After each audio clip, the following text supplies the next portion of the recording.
ഇറച്ചി ഇടിക്കാൻ നേരം നമ്മൾ ഉണങ്ങുമ്പോൾ ഉണ്ടല്ലോ, ഇതിൻ്റെ ഈ ലെയർ നോക്കി കട്ട് ചെയ്ത് ഉണങ്ങി കഴിഞ്ഞ് കഴിഞ്ഞാൽ നമുക്ക് ഇടിക്കാൻ എളുപ്പാട്ടോ.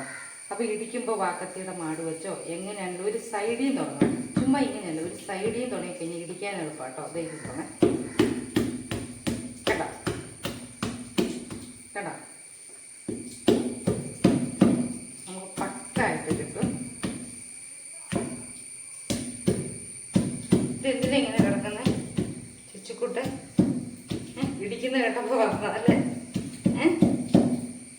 രാവിലെ ഇടിക്കുന്ന കേട്ടപ്പോൾ വന്നു. വേണോ?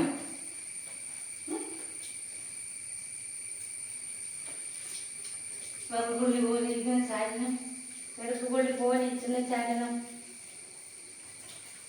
എണീക്ക എണീക്ക എണീക്കടാ.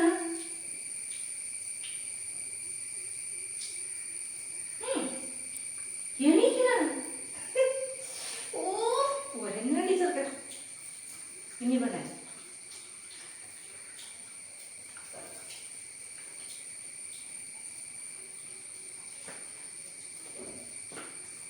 ഇത്രേ ഉള്ളൂ.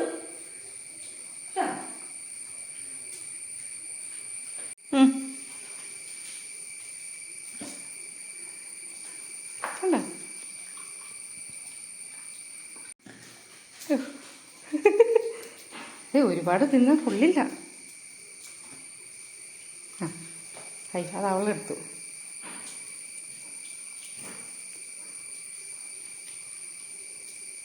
പിടിക്കോ? അവന് വയ്യാട്ടോ. തീർന്നു കേട്ടോ. പിടിക്കേ. എന്നാ ഇതൂടെ ഉള്ളൂ.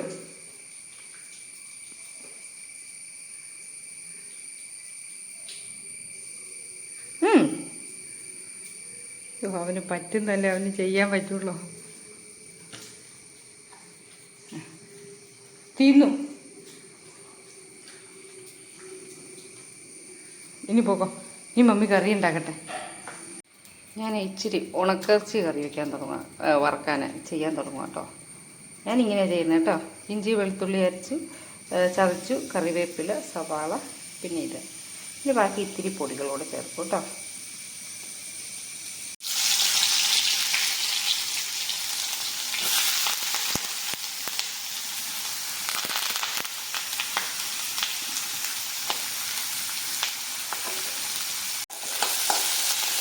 നന്നായിട്ട് വെച്ചു. ഇത് കണ്ടോ, നിങ്ങളുടെ വീട്ടിൽ ഇങ്ങനെ അടുക്കളപ്പണിയിൽ ഹെൽപ്പ് ചെയ്യാൻ വന്ന് കിടക്കുന്നവരാരെങ്കിലും ഉണ്ടാവുമോ? കണ്ടോ, എന്തേലും സംസാരിച്ചുകൊണ്ട് ഞങ്ങളിവിടെ പണിയുന്നതെന്നറിയാവോ? പ്രത്യേകിച്ച് വല്ല നോൺ വെജ് ഒക്കെ ആണെങ്കിൽ പിന്നെ 2 എണ്ണം ഇവിടെ കാണും കേട്ടോ. എടാ, ഞങ്ങൾ കറി വെച്ചോളാം മമ്മി, ഇന്ന് മമ്മീനെ ഞങ്ങളാ ഹെൽപ്പ് ചെയ്യുന്നതെന്ന് പറയും. നമുക്ക് എന്തെങ്കിലുമൊക്കെ സങ്കടമോ സന്തോഷമോ ഒക്കെ ഉണ്ട് ഇവരുമായിട്ട് ഇങ്ങനെ പറഞ്ഞുകൊണ്ടിരിക്കുക കേട്ടോ. ചില വീട്ടിൽ പറയത്തില്ലേ, ഒരു വർത്താനം പറയാൻ കൂടി ആരുമില്ലാന്ന്. ഇങ്ങനെയുള്ള മിണ്ടാപ്രാണികളുണ്ട് പിന്നെ വർത്താനം പറയാനായിട്ട് എന്തിനാ പ്രത്യേകിച്ച് വേറെ ആൾ. ഞാൻ അടുക്കള അടിച്ചു വാരിയൊന്നുമില്ല കേട്ടോ, രാവിലത്തെ പണിയിൽ അതേ ഇത് കണ്ടോ കിടക്കണം. അടുക്കള പണിതുകൊണ്ടിരിക്കണേ ഉള്ളൂ. ഇറച്ചി ഇടിച്ച് കേട്ടപ്പം 2 പേരും കൂടെ പാഞ്ഞു വരുന്ന കേട്ടോ. ഓരോ സൗണ്ടും ഇവർക്ക് നന്നായിട്ട് അറിയാം എന്തിനുള്ളതാണ്, മനസ്സിലായി. ഇവരുടെ ചിക്കൻ്റെ പാത്രം വയ്ക്കുന്ന അടപ്പ് തുറക്കുമ്പോൾ ഇവർക്കറിയാം, ഇവരുടെ ചോറും പാത്രം നിലത്ത് വയ്ക്കുമ്പോൾ അറിയാം. അങ്ങനെ കുറേ കാര്യങ്ങൾ ഇവർക്ക് നന്നായിട്ട് അറിയാം കേട്ടോ. ബിസ്ക്കറ്റ് പാത്രം അല്ലേ, ചിക്കൻ എടുക്കുമ്പോൾ ബിസ്ക്കറ്റ് എടുക്കുമ്പോൾ ഇതൊക്കെ ഞങ്ങൾക്ക് നന്നായിട്ട് അറിയാം അല്ലേ? അയ്യോ മതി, എൻ്റെ ഉള്ളിൽ ഒന്നും ഇരിക്കത്തില്ല കേട്ടോ. എല്ലാം ഇവരുടെ മേത്തോട്ട് കൊട്ടുന്ന പരിപാടിയാണ് ഞാൻ ഈ ചെയ്യണത് അല്ലേ? അല്ലേന്ന് അതോ, കാരണം ലോകം തന്നെ എൻ്റെ കണ്ണിലുള്ള ഇല്ലയെന്ന് പറയുന്നതാവും ശരി. ഇവരുടെ കൂടെ ഇരിക്കുമ്പം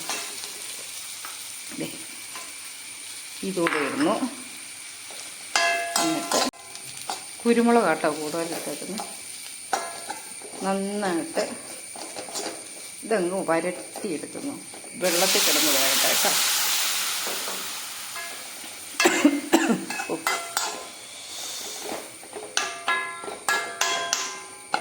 ഇതിനി ഇവിടെ കറിയായില്ല, ആവട്ടെ.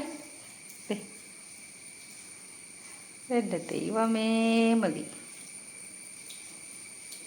നമ്മുടെ പഞ്ചാര കുരുവി മതി.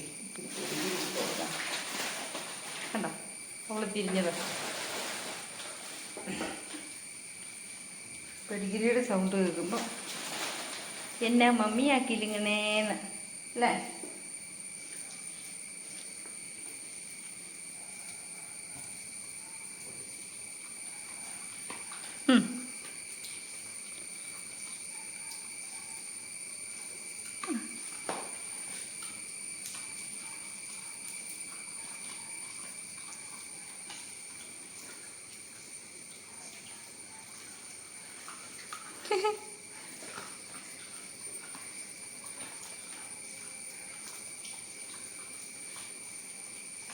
ഞാൻ ചില സമയമൊക്കെ ഇവരൊക്കെ ഉള്ളത് എനിക്ക് തന്നെ ഭാഗ്യമാണ് കേട്ടോ.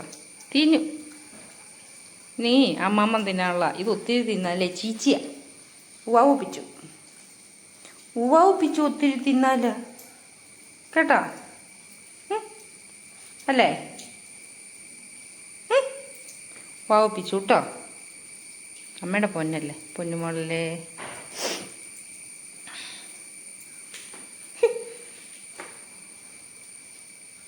വലിയ സന്തോഷമൊന്നും ആ മുഖത്തില്ല. ആ ഇറച്ചി മൊത്തം കിട്ടണം, എന്നാലേ അവ സന്തോഷിക്കുള്ളൂ.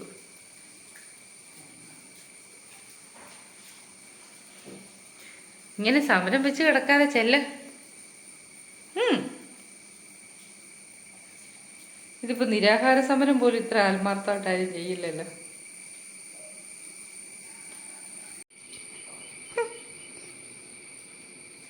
എന്നാ ഗുണ്ടുപാപ്പേ വിളിക്കണ്ട, പിണങ്ങി. ഇതിനെ ഒന്ന് പറ്റിച്ചെടുത്താൽ മതി. ഇടയ്ക്ക് ഞാനൊരു തുള്ളി ഉപ്പ് ചേർത്തായിരുന്നു കേട്ടോ.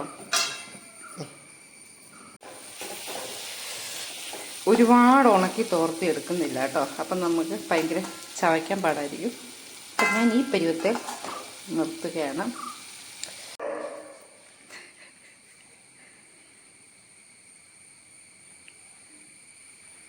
എന്നെ ശ്രദ്ധിച്ച് അവൻ്റെ ഇരിപ്പെന്ന് വയ്യ. അയ്യോ, അതെ, ആ ചോറിൻ്റെ അകത്തിട്ടൊന്ന് ഉരുട്ടിയിട്ട് ആ കഷ്ണം എടുത്ത് കൊടുക്ക്. ആ ഗ്രേവിയോട് കൂടി കൊടുക്കണ്ട. അവൾ തിന്ന്. എടീ നിനക്ക് വേണ്ടേടി?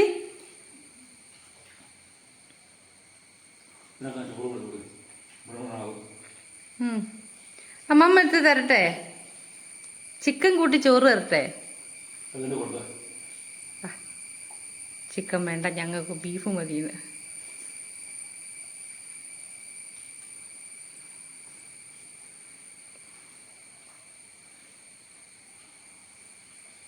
ചോദിച്ചേ തരുമോന്നറിയാടാ, തരുമോന്നറിയാൻ ചോദിച്ചേ.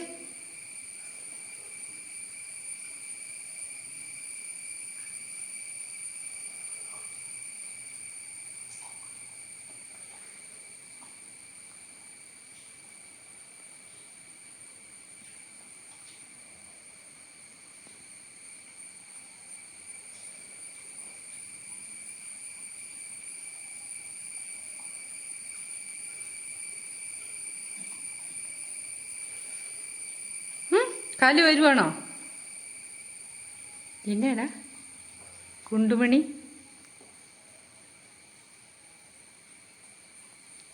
കണ്ണിൽ വട കയ്യിൽ തിന്നാണ്.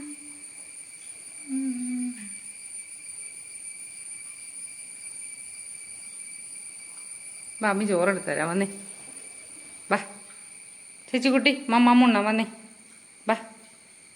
എരിവുള്ളൂ ഇത് കഴിക്കണ്ട, വാ. അത് മമ്മി സെറ്റാക്കി തരാം, മമ്മി ചോറിനുമ്പോൾ തരാം കേട്ടോ.